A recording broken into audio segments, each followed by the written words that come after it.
Jesus, manso e humilde de coração, fazei o nosso coração semelhante ao vosso. Vamos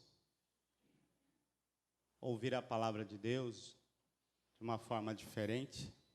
Diferente não, né? Mas dinamizada.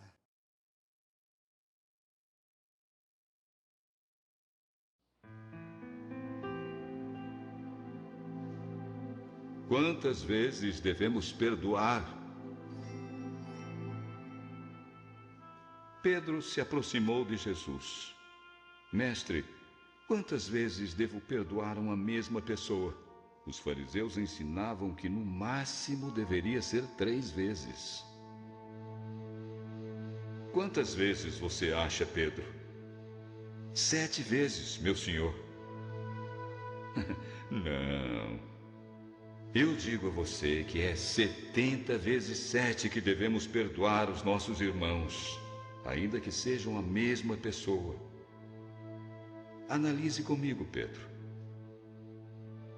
Certa vez um rei mandou verificar quanto cada um dos seus servos lhe devia. O primeiro devia tanto dinheiro que seria praticamente impossível pagar. O rei mandou então que seus bens, ele e toda a família, fossem vendidos para saldar a dívida.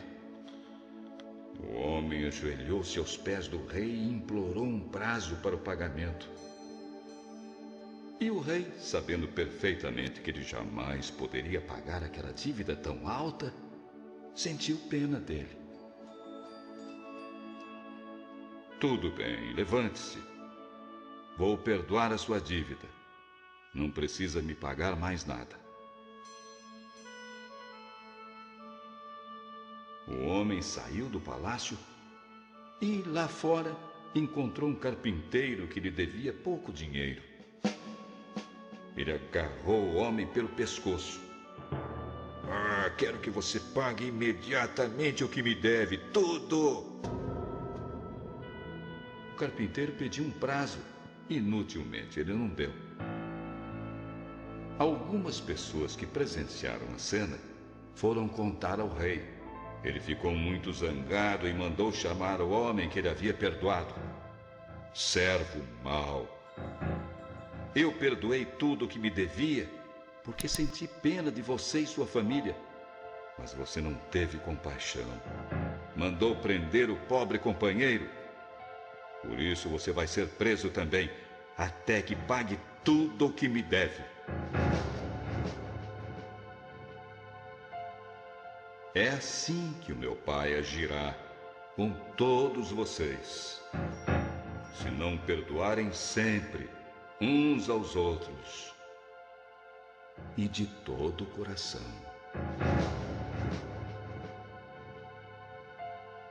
Se não soubermos perdoar,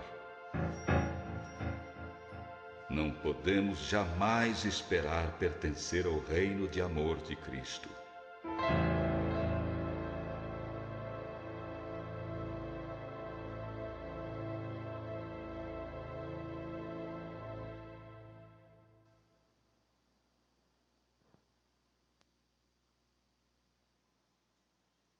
Palavra da salvação. Glória a vós, Senhor. Quantas vezes devo perdoar?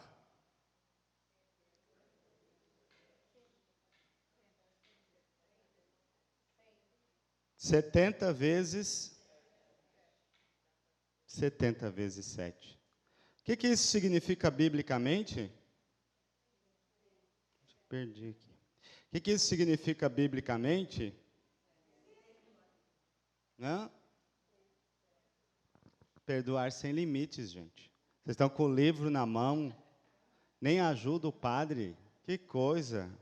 Se vocês atrapalham o marketing da gente, né? Se vocês atrapalham o marketing da gente. Então, foi pensando nesse texto que eu dei o título a esse texto, né? Que, na verdade, é um roteiro para a gente se encontrar naquele que é o exercício que mais nos aproxima de Deus. Quando você quiser ter certeza de alguma coisa que você faz, de alguma coisa que você expressa e que revela o divino, que revela Deus, que mostra Deus. Pense se você já fez na vida um gesto de amor e de perdão de forma livre e gratuita. Essa atitude do rei da parábola que Jesus conta, que é capaz de perdoar, de arcar com prejuízo, por puro amor compassivo, por pura compaixão, por sentir com o outro. Veja, o que mais toca a gente na parábola é isso. É que o rei foi capaz de sentir com aquele homem, ver o problema dele, a dor dele, a necessidade dele, e perdoar uma grande quantia. Mas aquele homem, o mesmo que recebeu o perdão, o mesmo que o Senhor perdoou, que o rei perdoou dele uma quantia exorbitante, ele não foi capaz do mesmo gesto, da mesma ação que o rei teve para com ele. E olha que Jesus deixa claro que proporcionalmente a dívida dele em relação ao rei era muito, mas muito maior do que a dívida do companheiro dele para com ele. Esse homem, muitas e muitas vezes, somos nós. É aquilo que Jesus diz dos fariseus. Queremos coar um mosquito, mas engolimos camelos inteiros. Quando você quiser ter certeza de um gesto que é divino em nós, lembre-se do perdão. E talvez seja uma pergunta que você precisa se fazer hoje. Você se lembra, se recorda de algum momento na sua vida, de alguma situação em que você foi capaz de um gesto assim? E eu não estou falando do ponto de vista material, não. Talvez você já tenha feito isso até materialmente, né? Alguém lá lhe devia um dinheiro, e você vendo a situação da pessoa, você, não, está quitada essa dívida, deixa para lá. Dinheiro não é tudo. Tem coisa mais importante nessa vida. Talvez você tenha feito esse gesto. Mas e o perdão na alma? Dado na alma. Às vezes a maior dificuldade de perdoar é porque nós nos tornamos ao mesmo tempo juízes, justiceiros e carrascos. Carrasco no sentido daquele que executava a sentença antigamente, né? Tinha o juiz, tinha o justiceiro que ia atrás do devedor, tinha o juiz que julgava a sentença e tinha o carrasco que executava a sentença. E sobretudo se fosse uma sentença de morte, cortem-lhe a cabeça. e o carrasco executava. Às vezes nós não perdoamos por isso. Porque nós vamos aprendendo na vida, através do julgamento, através de atitudes de arrogância, de autossuficiência, de soberba, vamos nos tornando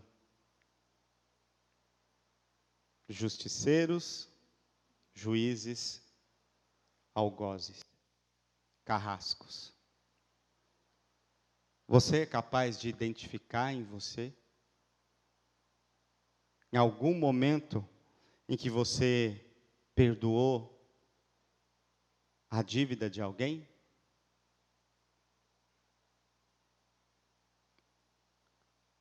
A voz bonita do Cid Moreira lembra para nós que o perdão é para ser dado sempre e sem limites, como Jesus nos falou. Que, como lembra o caboclo, sabe aquele homem do interior, que sem perdão ninguém vive. Sem perdão ninguém vive. Perdoar é essencial na nossa vida. Então vamos olhar um pouquinho para o significado desse perdão na nossa vida. Queria retomar com vocês isso. Perdoar é uma atitude que vai para além do sentimento. É uma atitude existencial, pela qual eu me coloco diante de alguém ou diante de alguma situação da minha vida e, por causa de Deus, por causa de valores maiores, pela experiência que eu fiz do Senhor, ninguém perdoa sem Deus. Por isso é importante você estar aqui hoje. Por isso é importante você exercitar a fé. Por isso é importante você se colocar diante de Jesus Cristo, na sua palavra, na Eucaristia. Por isso é importante a comunhão. Por isso é importante a intimidade com o Senhor. Porque o ser humano precisa de impulso para transcender. Se a gente não tem impulso para transcender, a gente fica no rasteiro da vida. E a gente transforma perdoar em sentimento só. A gente transforma amar em sentimento só. E aí surgem aquelas expressões do tipo assim: ah, perdoo, mas não esqueço. Ou então, aquela preocupação: ah, eu não vou perdoar mesmo, porque eu não consigo esquecer. Eu não consigo esquecer. Mas quem disse que perdoar é esquecer? Nós gostaríamos, para evitar a dor, presta atenção nisso, nós gostaríamos, é uma tendência humana, que para evitar a dor, nós gostaríamos de ter um apagador, como se a nossa vida fosse um quadro de giz. Nós gostaríamos de ter um apagador divino, um apagador mágico, que fosse na nossa memória e fizesse assim. Pronto. Não existe mais. E aqui acontece uma coisa interessante, hein? Presta atenção como o inconsciente arma ciladas para nós. A gente trabalha aqui com essa certeza. O inconsciente existe. O inconsciente é aquela parte de nós que nós desconhecemos. E desconhecemos mesmo. Eu gosto muito de uma experiência de 2 psicólogos que dividiram a alma humana, vamos falar assim para a gente entender bem, em 4 partes, e chamou de 4 janelas. Um psicólogo chamado Joel e o outro chamado Harry. Então, esse esquema é conhecido como janela de Johari. 4 partes, 4 janelas. Imaginem esse quadro aqui dividido em 4 partes. Então, tem uma parte de nós, uma parte da janela lá em cima, uma janela, uma parte de nós, que nós conhecemos de nós mesmos, certo? Todo mundo, por mais dificuldade que tenha, conhece um pouquinho de si, o que gosta, o que não gosta, porque o tipo de roupa que gosta de usar revela um pouco daquilo que a gente é, conhece um pouco das suas reações, o tipo de comida que gosta, o tipo de leitura que gosta, isso tudo vai dizendo do que você é. Um pouquinho dos seus dons, dos seus talentos.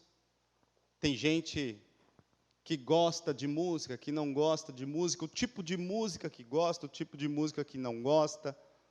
Padre Hélito fica insistindo para mim poder decorar o nome das duplas sertanejas, me dedicar um pouco ao gênero, mas eu não consigo diferenciar. Para mim é tudo igual. Canta igual, fala igual, chora igual, requebra igual, veste roupa apertada igual, é tudo igual. Eles cortam o cabelo do mesmo jeito, já para dificultar a gente diferenciar quem é um do outro. Né? Então, eu não consigo diferenciar. Mas se colocar lá uma música popular brasileira, um clube da esquina, um Djavan, eu já me animo um pouco mais, já consigo. Então, revela um pouco o que a gente é.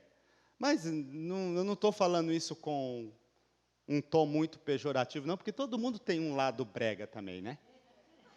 Eu, por exemplo, gosto de Alcione. Não precisa contar para ninguém isso, né? Mas é um lado brega fazer o quê, né? Então, eu aprendi com a minha mãe a gostar da Alcione, né? Do Roberto Carlos, gosto, fazer o quê? Todo mundo tem direito a um lado brega. Isso vai revelando quem você é. Então, veja, isso é a janela. O que você conhece de você mesmo. Quanto mais a gente amadurece, e aqui tem um problema sério, porque o mundo de hoje, as pessoas não querem amadurecer. Puseram na nossa cabeça que o ideal da vida é ser jovem, e isso é uma grande mentira. Pelo menos na dimensão do cristianismo, é uma grande mentira. Na antropologia cristã, isso é um erro antropológico seríssimo. Porque o ideal da vida não é ser jovem. O ideal da vida é a maturidade. Por isso a Sagrada Escritura exalta a melhor idade. A gente até mudou o nome, né? Hoje em dia não pode falar velho, idoso, porque as pessoas se sentem envergonhadas. Não, tem que falar melhor idade. Um eufemismo. Para dizer que a gente vai envelhecer, ué. A palavra de Deus pode chamar de melhor idade, maior idade, o que quiser chamar, não tem importância. Isso não, são nomes, não muda muito a substância. Mas é preciso se lembrar que o ideal da vida é ser maduro. Por isso a palavra de Deus exalta os cabelos brancos. Não é o caso do Rio Grande, mas aqui no Sul, a gente sabe que as mulheres estão envelhecendo pelos tons de louro que vão aparecendo. Quanto mais loura,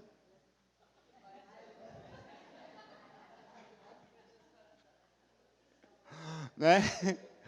Mas isso é aqui em Brusque, do lado. Lá no Rio Grande é diferente. Então, assim, mas a gente sabe. Mas disseram para nós que o ideal da vida é ser jovem.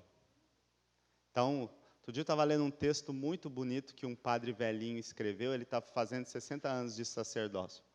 E ele falando pedindo desculpa. Desculpa, comunidade, mas hoje eu sou um padre velho. Eu sei que vocês gostam do padre novinho, mas desculpa. Eu já tenho tantos anos de sacerdócio, já fiz tantos batizados, e ele vai dizendo, dos muitos batizados, dos muitos casamentos, das muitas missas. Mas desculpa, vocês querem o padre jovem. Achei bonito isso. Uma dimensão que eu não tinha pensado ainda, me ajudou muito a rezar. Papa Francisco tem insistido muito nisso, né? De valorizar a melhor idade. Porque o mundo moderno jogou fora a experiência, a sabedoria. Não, e o pior é que os idosos embarcaram nessa. Embarcaram nessa. E por isso, a dificuldade da autoestima sempre baixa, da depressão, da angústia, da falta de vontade de viver, da falta de vontade de transmitir o melhor da vida, sabedoria, a experiência. Então, o que você conhece de você? O que você conhece de você? Está, por exemplo, reconhecer a estação da vida em que você está. E reconhecer a estação da vida em que você ficou, que você chegou. E não estacionar na estação da vida da juventude, achando que isso é o suprassumo e que tem sempre que voltar para lá. Porque é uma ilusão. Então, o que você conhece de você? Será que você conhece já todos os seus dons, os seus talentos, suas capacidades, suas possibilidades, as experiências que você pode, que não pode? Conhecer os limites, né? Sabedoria, você conhecer os seus limites. Então, o que você conhece de você? Então, essa primeira parte da janela aqui, lembre-se, a linha imaginária divide em quatro partes. Então, uma parte que você conhece de você. Agora, o mais duro. É o mais duro. Tem uma parte de você que só os outros conhecem. É chamado eu cego. Tem uma parte do eu, da sua alma, que só os outros conhecem. A gente acha que não, mas nós estamos sendo observados o tempo inteiro. As pessoas olham para nós e veem qualidades que nós, às vezes, não reconhecemos em nós. Sonhos, defeitos que às vezes nós não queremos reconhecer ou não reconhecemos em nós e que os outros veem. E só os outros veem. Por isso é sabedoria ouvir. Quando você ouvir uma crítica, antes de você querer pular no pescoço do outro, antes de você querer se justificar, e dizer, mas isso é por isso, por aquilo, porque nós somos mestres em mecanismos de defesa, nós queremos racionalizar. Antes de você se colocar como um intocável, uma intocável, que nada me atinge, escute. Olha a sabedoria da natureza, ela te deu 2 ouvidos e uma boca só, para você ouvir mais do que falar. Escuta o que o outro tem a te dizer. O seu maior inimigo quando fala de você, pode se tornar o seu melhor amigo. Porque quando ele fala de você e te critica, ele pode, com certeza, estar usando de uma fraqueza, ou de uma situação, ou de uma fragilidade que você precisa se cuidar, que você precisa remediar, que você precisa melhorar. Mas a gente se fecha e não quer escutar, não quer ouvir. Então, ouça. Vou repetir, esses psicólogos identificaram que tem uma parte de nós que os outros veem e que nós não vemos, mas isso somos todos nós. Por isso, ouvir é sabedoria. É preciso acolher as críticas. Toda crítica é boa, até aquela destrutiva. Porque se você prestar atenção, ela pode te fortalecer, sobretudo nos seus pontos fracos. Tem uma outra parte, então vejam, uma parte que só você conhece, uma parte que só o outro conhece, os outros conhecem. Tem uma parte que você e os outros conhecem. Tem uma parte do seu eu, uma janela, que você e os outros conhecem. Então, é um ponto comum. Então, o sujeito diz assim, nossa, você canta bem. E aí, você diz, é verdade, eu canto bem. Né? Se você, claro, se escuta, sabe que canta mesmo, treina, não vai fazer como os outros, como aquele outro que vem com a ironia. Nossa, como você canta bem, hein? E a pessoa é pior que eu, desafina em todos os tons possíveis e imagináveis.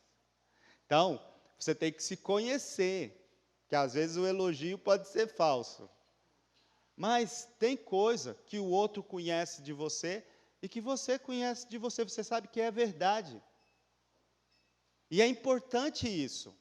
E veja, a nossa liberdade interior, ela aumenta quanto mais coincidir aquilo que o outro sabe com aquilo que você sabe. Quanto maior for a clareza daquilo que o outro sabe de você e aquilo que você sabe de você, quanto mais isso coincidir, mais você será livre, porque você usará menos máscaras. Você não vai precisar esconder até mesmo a sua fraqueza. Você não fez a sensação assim, você nunca passou pela sensação quando alguém descobre alguma coisa que você queria esconder? Por mais que você se sinta envergonhado, que seja mal, que seja ruim, depois que passa, você não se sente aliviado? Já fez essa experiência? Porque você não precisa mais esconder aquilo de ninguém. Por que isso acontece? Porque a gente tem que gastar uma energia muito grande para usar máscara, para esconder dos outros aquilo que a gente tem vergonha. Gravem essas palavras. Aquilo que para dentro de nós tem vergonha, dá vergonha. Aquilo que dentro de nós dá medo, e aquilo que dentro de nós traz revolta, tem alguma coisa mal resolvida. Acompanhando Jung, eu chamo de sombra. Tem sombra. Sinal que a luz ainda não chegou completamente para iluminar o lugar. Olha a dica para você ver o que na sua vida, nas estações da sua vida, precisa de cura interior. Tem vergonha. Tem alguma coisa que aconteceu contigo, na sua história, que te dá muita vergonha? Não é coisa engraçada. Ai, padre, se eu escorregar na casca de banana, bem no centro de Porto Alegre, eu fico com vergonha. Não.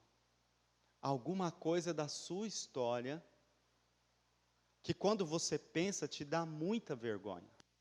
Que aconteceu com você, que fizeram com você, que você fez e ninguém sabe. Tem vergonha, tem sombra. É sinal que ainda não faz parte daquela janela onde você sabe e todo mundo sabe. Traz vergonha. Tem medo? Tem sombra. Tem raiva? Tem sombra. Então presta atenção nisso. Já vimos 3 janelas. Aquela que você sabe de você mesmo, aquela que só os outros sabem de você, sua área cega, aquela que você e os outros sabem de você. Mas o que eu queria chegar é naquela janela onde nem você, nem o outro sabem de você. Essa é a parte mais inconsciente da nossa alma, da nossa história, do nosso eu. Então, existe uma janela, uma parte de nós, em que a gente não sabe e que os outros também não sabem. Essa é a parte inconsciente. Porque eu não consegui acessar e o outro também não. E lá, nessa janela, é que muitas vezes moram vamos dizer assim, habitam as coisas que nos impedem de perdoar de todo o coração. Porque lá, nesse lugar do inconsciente, é que está aquilo que nos impede de dar o verdadeiro perdão. Faça essa pergunta: o que será que fez com que aquele homem, que mesmo experimentando a graça de ter sido perdoado de uma quantia tão grande, se tornasse tão insensível que ele não foi capaz de perdoar uma quantia tão pequena? O que será que fez com que ele tivesse essa atitude?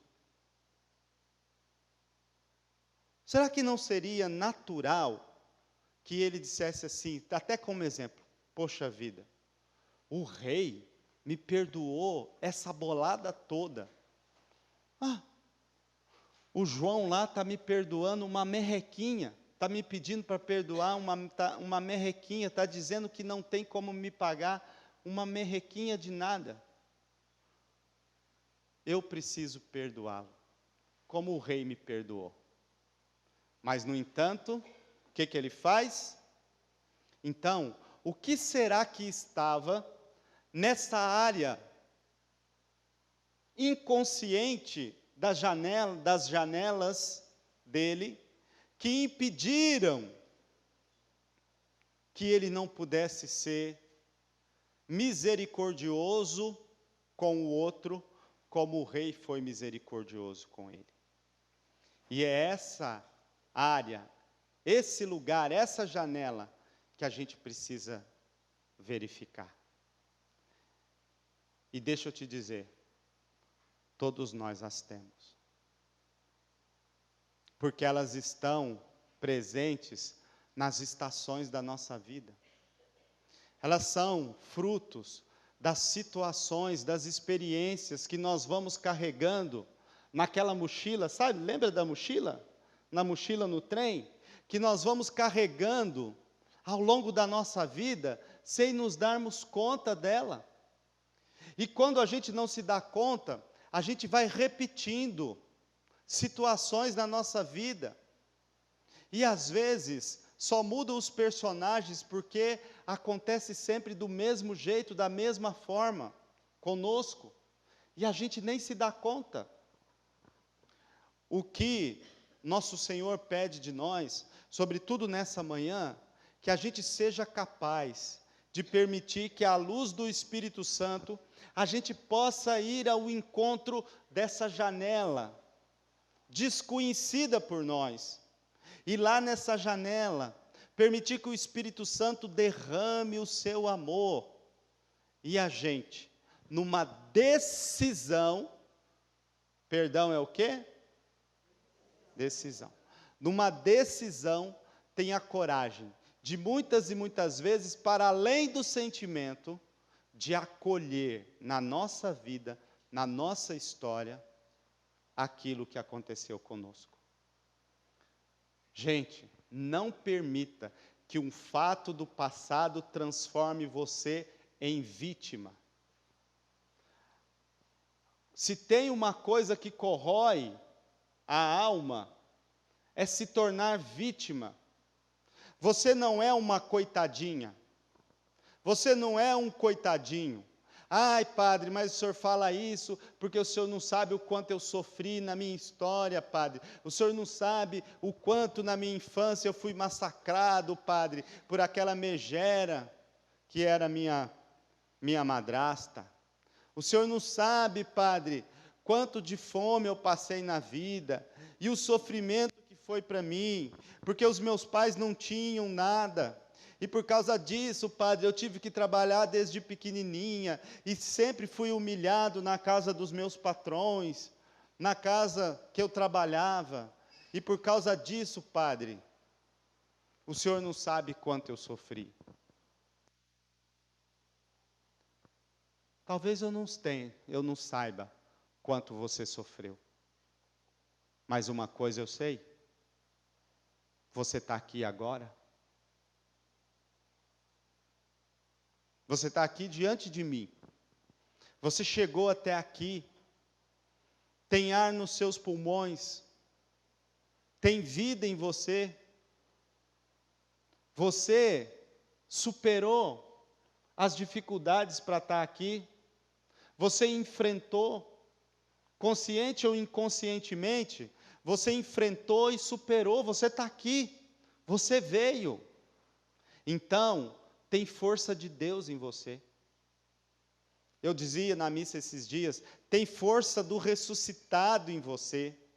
Dentro de você tem uma força que nunca seca, então você não é vítima. Se tem uma coisa que derruba, eu digo muito para os filhos e filhas de Betânia, enquanto eles não se dão conta de que eles não são vítimas,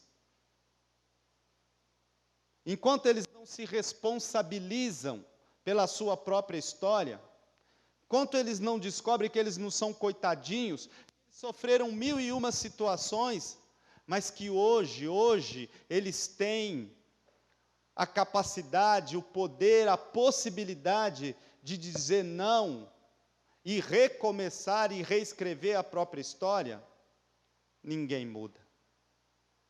Não dá nem para aceitar o rótulo assim, somos doentes, somos dependentes químicos.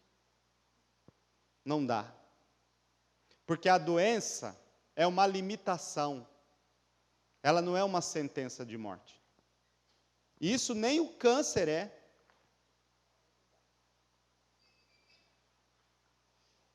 A primeira atitude é aquela, dentro de mim tem força. Eu vou enfrentar, eu vou lutar, quanto precisar. Se eu tiver que lutar 10 dias, eu luto 10 dias.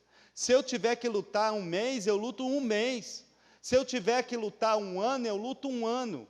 Se eu tiver que lutar 5, 6, 7 anos, eu luto 5, 6, 7 anos. Ai, padre, mas é muito duro. É muito duro. Mas quem disse que ia ser mole? Aonde que está escrito que ia ser mole? A vida não é fantasia, não é conto de fada. A vida é a vida. E é a vida de cada um de nós. É a sua vida.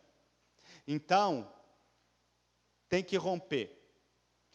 Oração de lamúria, oração de vitimismo, Deus não escuta. Ele não pode escutar, porque isso nega a criação dele.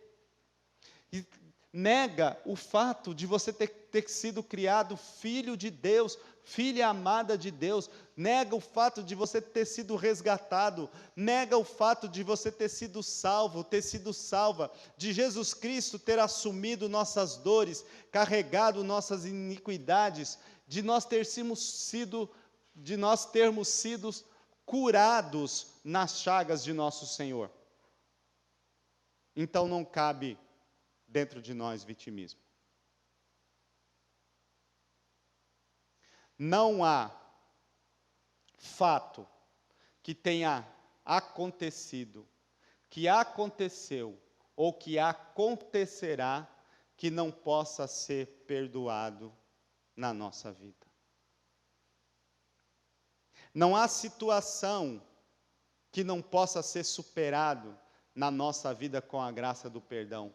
Não há nada que o outro tenha feito, faça ou fará, que não possa ser perdoado. Veja, gente, a coisa mais certa da vida, só para dar um exemplo muito claro, a coisa mais certa da vida é que aqueles que moram conosco, que convivem conosco, que são aqueles que nós mais amamos, que são nossos parentes, irmãos, pai, mãe, filho, filha, vão um dia nos decepcionar. Porque são humanos, sujeitos ao erro, como você é, como eu sou, faz parte do pacote de ser gente. E a gente tem a pretensa ilusão de que o outro tem que ser perfeito para nós, de que o outro tem que corresponder às nossas expectativas.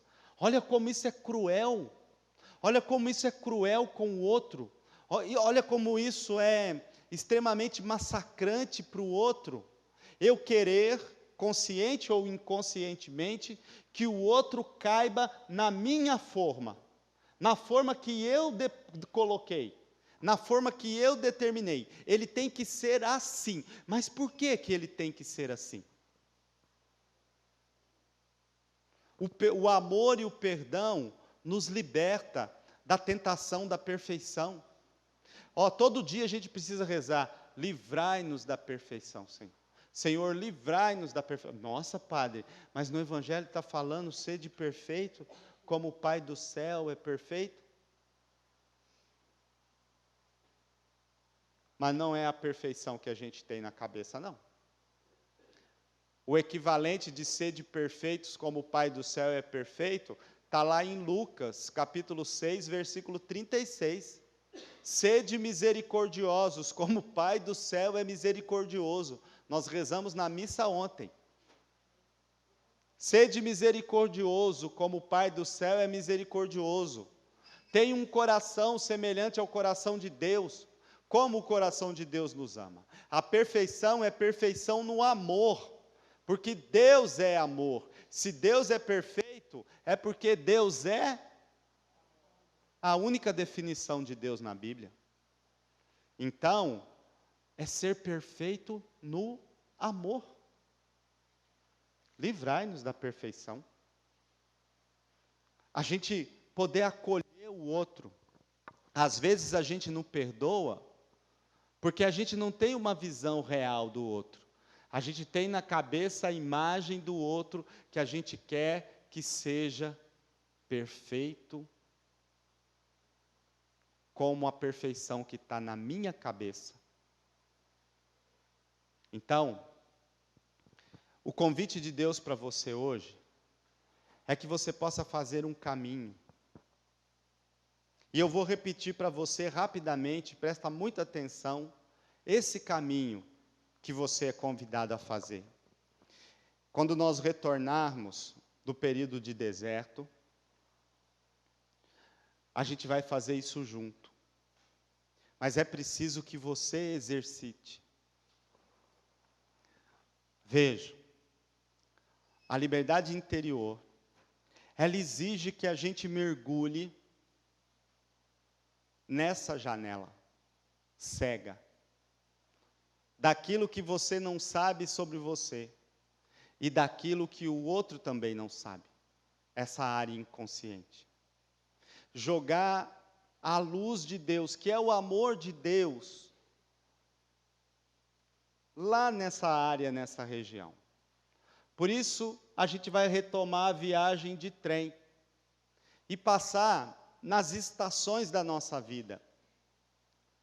A estação da nossa vida começa lá na nossa história, na história da nossa família, na história dos nossos antepassados. Muitas e muitas vezes nós carregamos na nossa vida hoje consequências que vêm de geração em geração, da nossa família, às vezes dos nossos pais, das nossas mães, da família do nosso pai, da família da nossa mãe, e a gente, sem se dar conta, vai repetindo os erros do passado, as opções erradas, ou pelo menos distorcidas, dos nossos antepassados. E o perdão nos dá uma coisa fantástica. Ele faz a gente olhar para as estações da vida, não para julgar. Pergunto, de novo, o que será que fez com que aquele homem que recebeu um perdão tão grande não fosse capaz de dar um perdão tão pequeno? Nós não podemos julgar, porque só Deus sabe o que aconteceu na história daquele homem. Só Deus sabe os sofrimentos que ele passou para poder se tornar um coração tão duro. Só Deus sabe o que fez com que ele se fechasse tanto e se tornasse e deixasse que o impostor dentro dele tomasse conta. Assim como nós não podemos julgar ninguém. Ninguém.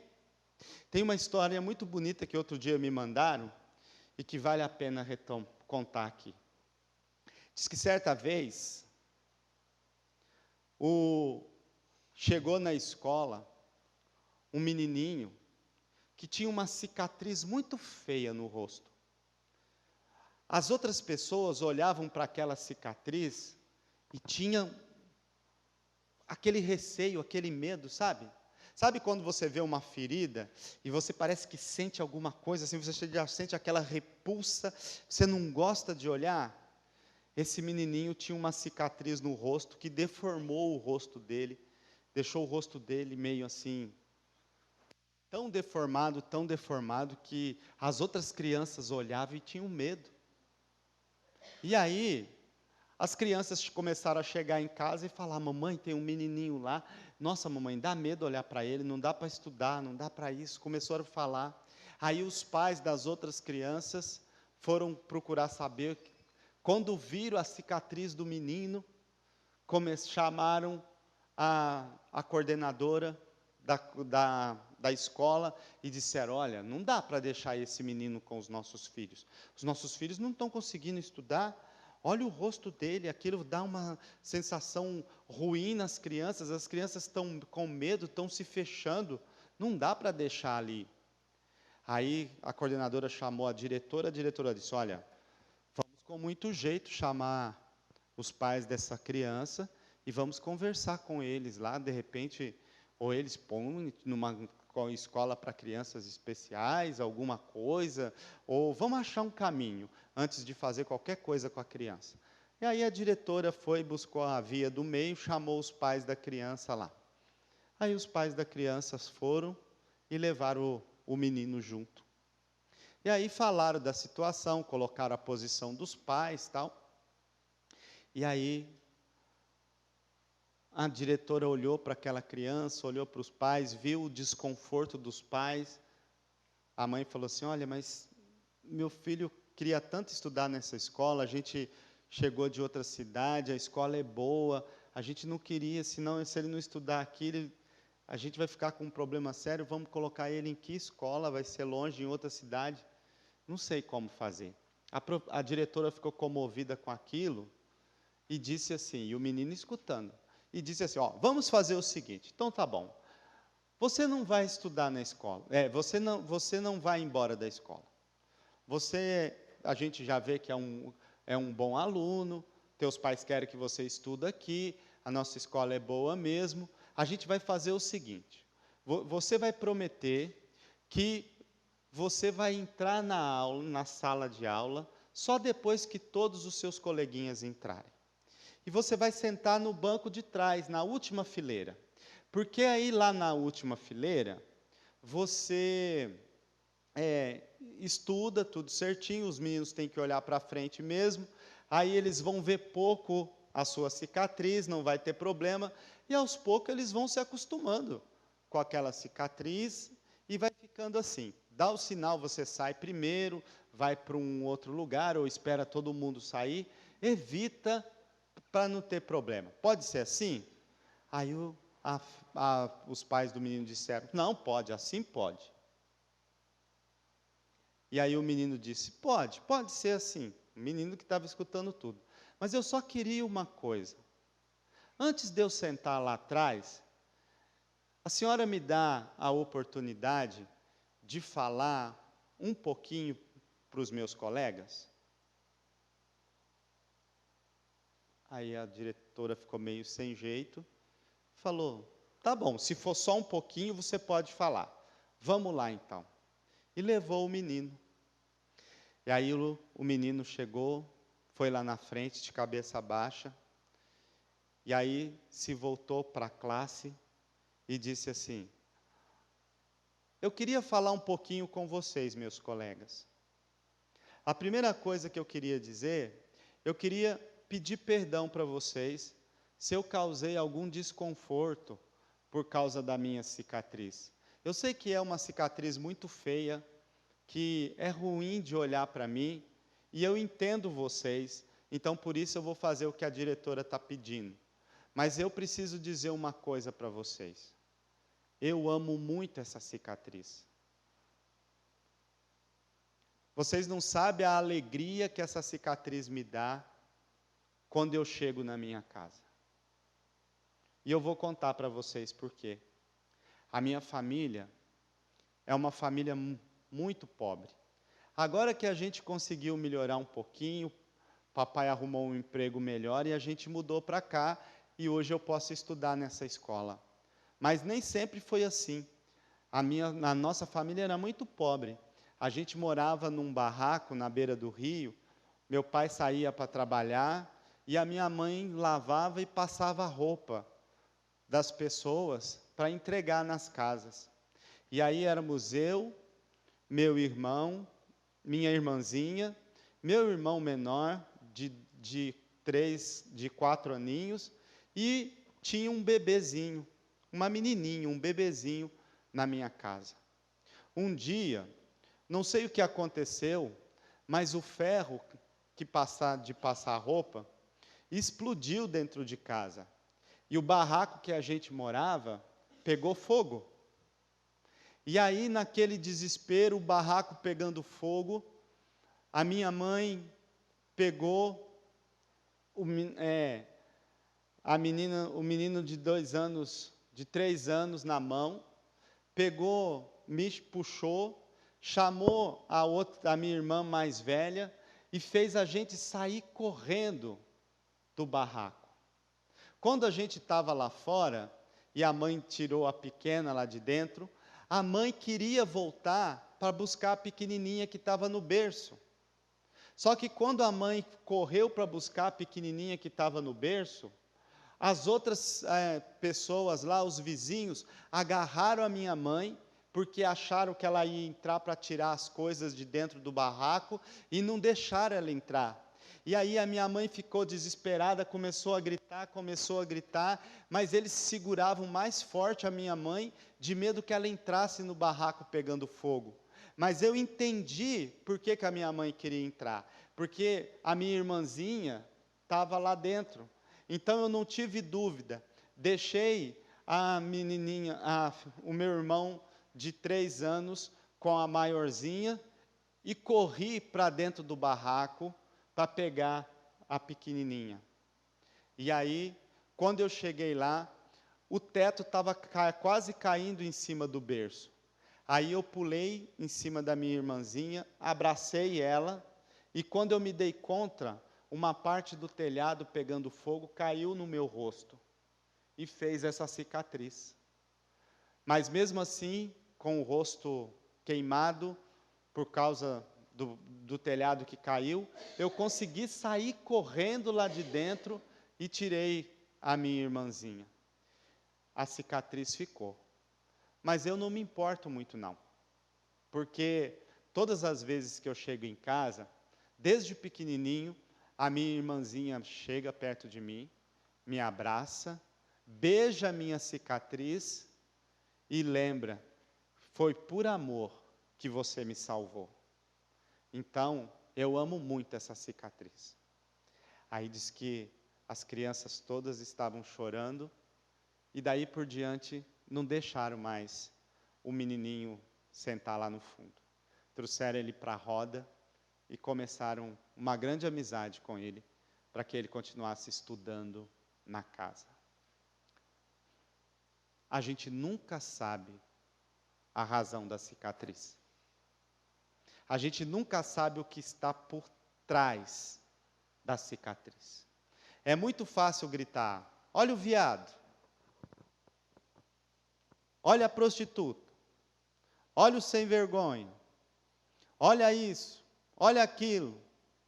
Mas a gente nunca sabe o que está por detrás da cicatriz. Ah, esse não serve para o meu filho. Essa não serve para a minha filha. Ah, esse não vale nada. Ah, aquela não vale nada. Quanto eu escuto. Quantas vezes eu cheguei perto de pessoas, de amigos, que disseram assim, padre, se o senhor trabalhasse com criança carente, com criança órfã, a gente até ajudava o senhor. Mas ajudar a manter vagabundo, isso eu não vou ajudar.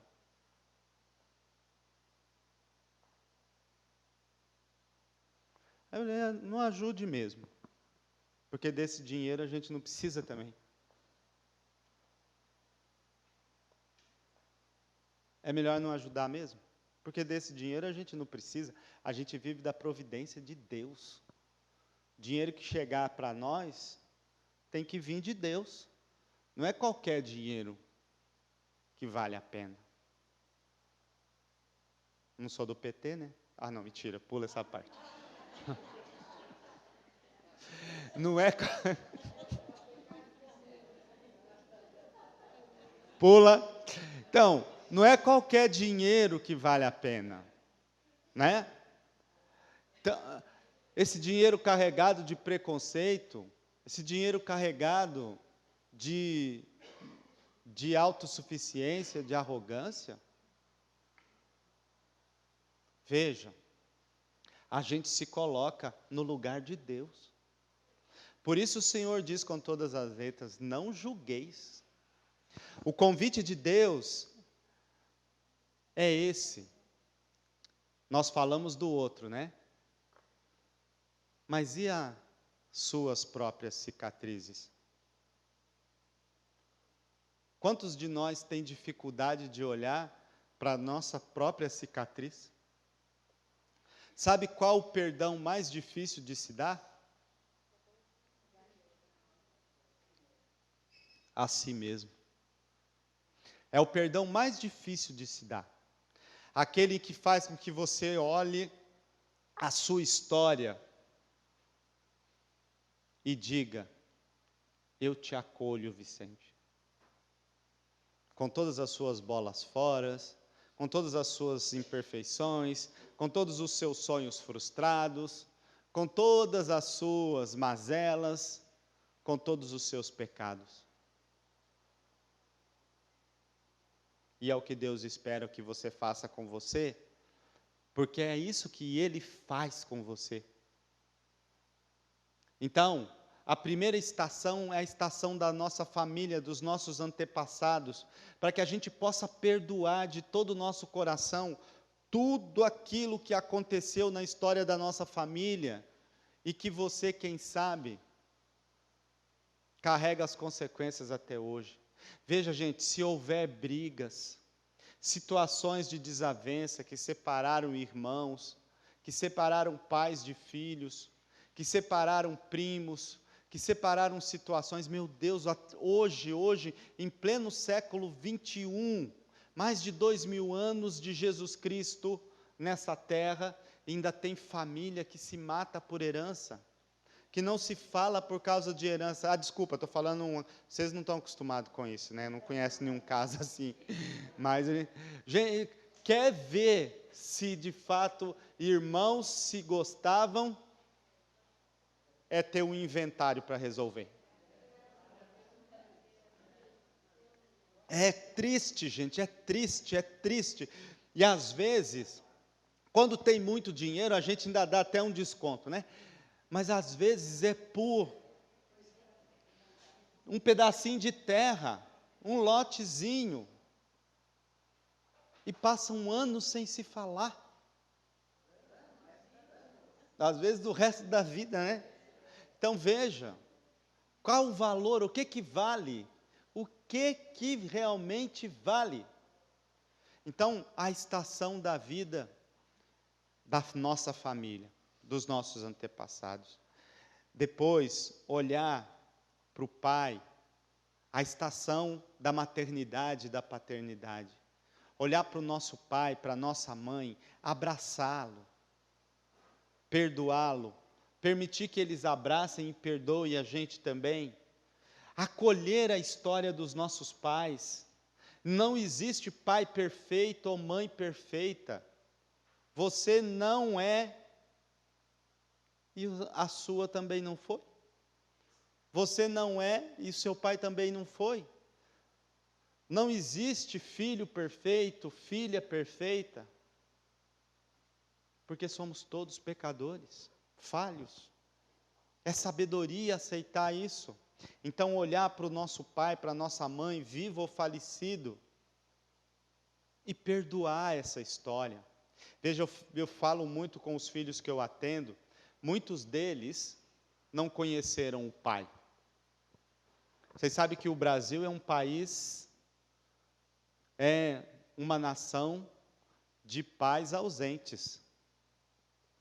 Por isso que o Bolsa Família vem no nome da mãe. Vem no nome da mãe. Porque a maioria das famílias, quem está presente mesmo é a mãe. Porque o pai, já foi. Então, é uma nação de pais ausentes. Muitos homens criados sem pai. É por isso que nós vemos a sociedade do jeito que está. É uma crise, a crise do nosso tempo é uma crise paterna. O pai é a autoridade. O pai representa dentro de casa a autoridade, o valor, o limite.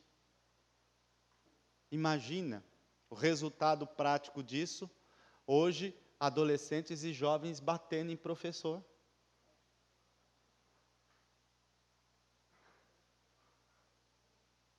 Por conta da falência da paternidade, da ausência do pai. Pois eu digo para os meus filhos aqui, mesmo aqueles que não conheceram o pai, tem um pai aí dentro de você. Tem uma mãe aí dentro de você, que precisa ser acolhida, que precisa ser amada, que precisa ser perdoada. Tem um pai aí dentro de você, que precisa ser acolhido, precisa ser perdoado. A estação da sua concepção, o momento da sua concepção é sagrado.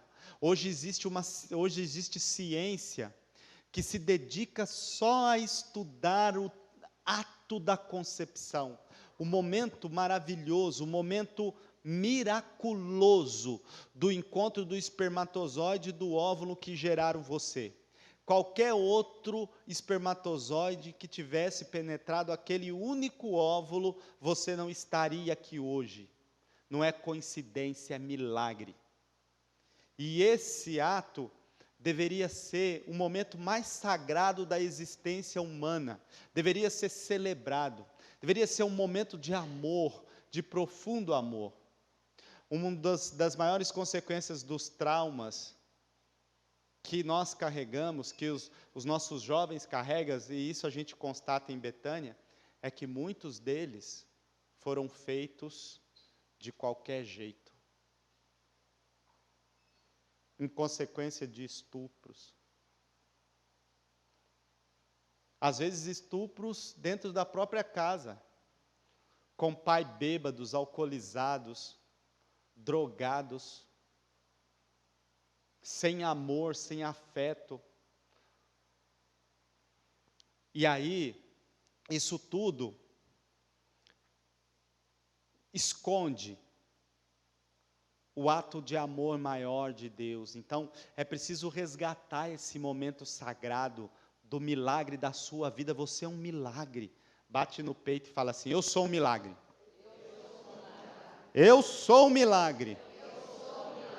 Um milagre dormindo. Ah, não, mentira. Eu sou um milagre. Você é um milagre. Então, olhar para esse momento da concepção e louvar, agradecer.